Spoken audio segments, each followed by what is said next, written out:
Assalamualaikum warahmatullahi wabarakatuh. Apa kabar adik-adikku semua yang ada di rumah?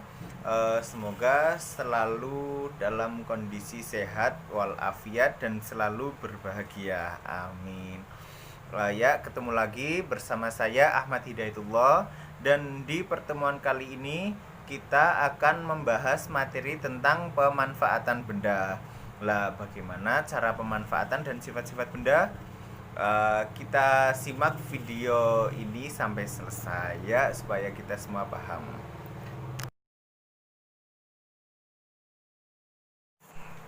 Oke, kita lanjut. Untuk yang pertama ada sifat-sifat benda atau bahan. Bahan yang pertama akan kita lihat sifat-sifatnya, yaitu karet. Adik-adik, karet itu dibagi menjadi dua jenis. Yang pertama ada karet alami dan karet sintesis. Apa sih karet alami dan karet sintesis itu? Karet alami adalah karet yang terbuat dari lateks. Lateks yaitu getah yang diambil dari pohon karet. Sedangkan karet sintesis adalah karet tiruan. Kebutuhan karet yang sangat besar mengakibatkan kebutuhan karet mentah dari pohon tidak mencukupi. Oleh sebab itu, kemudian dikembangkan karet tiruan.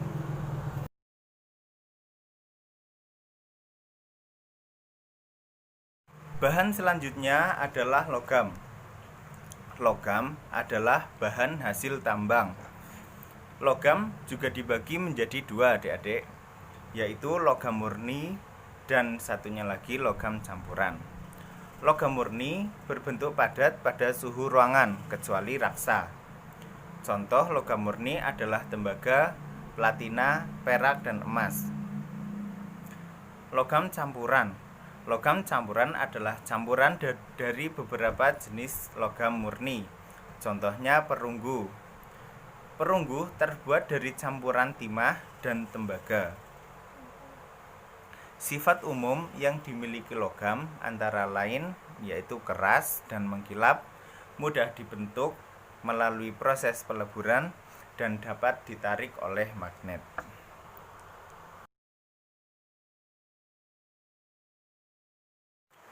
Dan yang selanjutnya bahan kayu.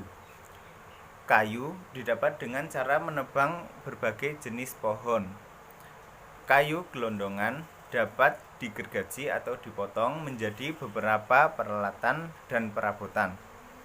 Kayu memiliki beberapa sifat, yaitu kuat, mudah dipotong dan dibentuk, serta penghantar panas yang buruk. Namun, kayu memiliki kelemahan, yaitu kayu yang tidak diawetkan akan mudah dimakan oleh rayap.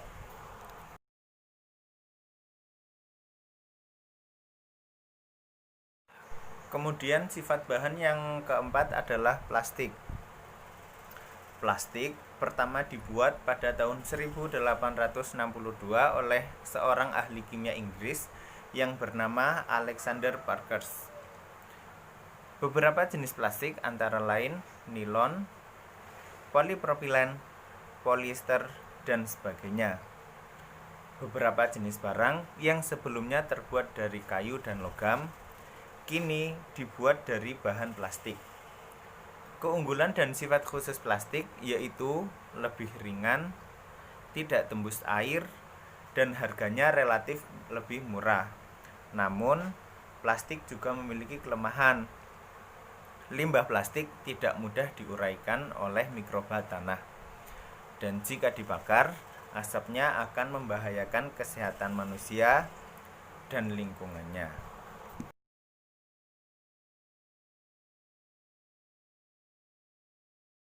Adik, setelah tadi ada sifat-sifat dari bahan atau benda, sekarang ada juga pemanfaatan bahan atau benda menurut sifatnya.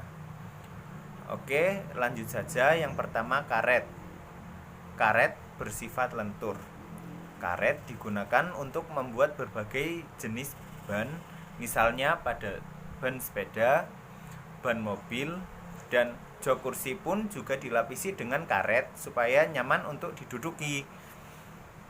Daya hantar panas yang buruk pada karet dimanfaatkan sebagai pegangan berbagai alat masak dan peralatan dapur. Sifat itu digunakan untuk melapisi kawat listrik dan untuk pegangan pada alat-alat listrik lainnya.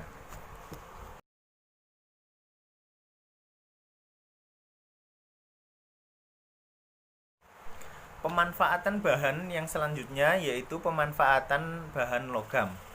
Sifat logam yang keras banyak dimanfaatkan untuk pembuatan tiang-tiang gedung dan jembatan, pagar rumah, tiang listrik, dan sebagainya. Logam merupakan penghantar panas yang sangat baik. Sifat ini dimanfaatkan pada pembuatan peralatan memasak. Panci masak dibuat dari bahan logam aluminium.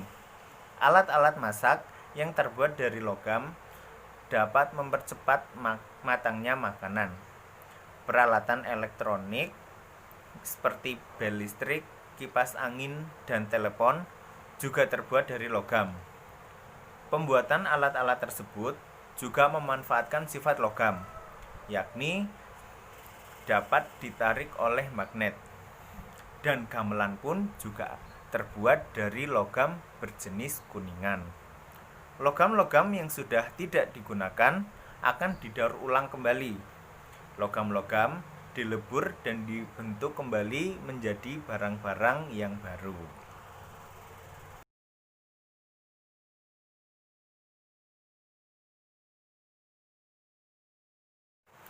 Dan pemanfaatan benda atau bahan yang ketiga yaitu pemanfaatan benda kayu.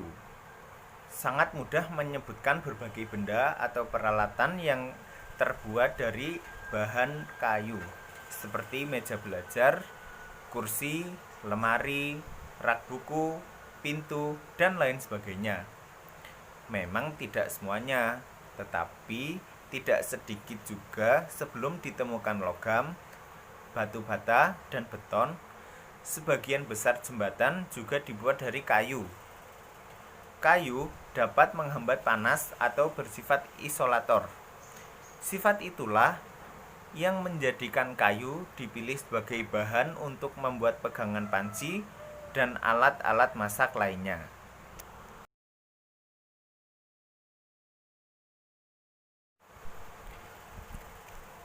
Dan yang keempat yaitu benda plastik.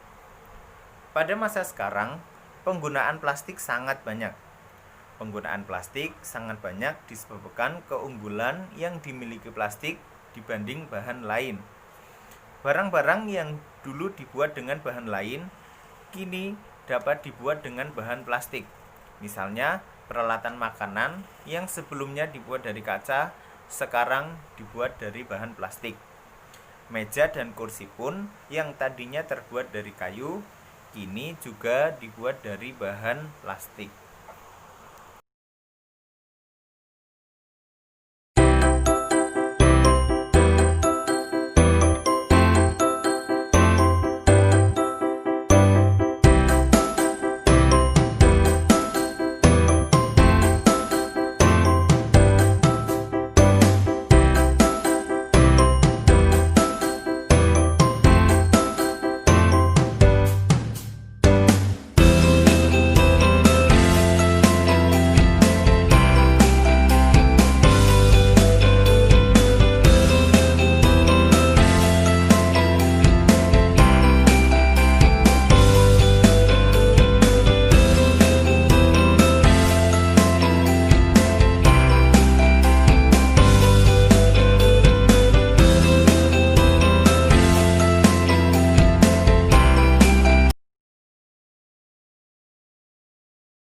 Dan ya adik-adik, apakah adik-adik sudah paham dengan materi yang saya sampaikan hari ini? Ya, sudah paham. Terima kasih banyak atas perhatiannya. Semoga bermanfaat dan semoga mudah untuk difahami ya. Kurang lebihnya saya mohon maaf. Wabillahi taufiq wal hidayah. Wassalamualaikum warahmatullahi wabarakatuh. See you next time.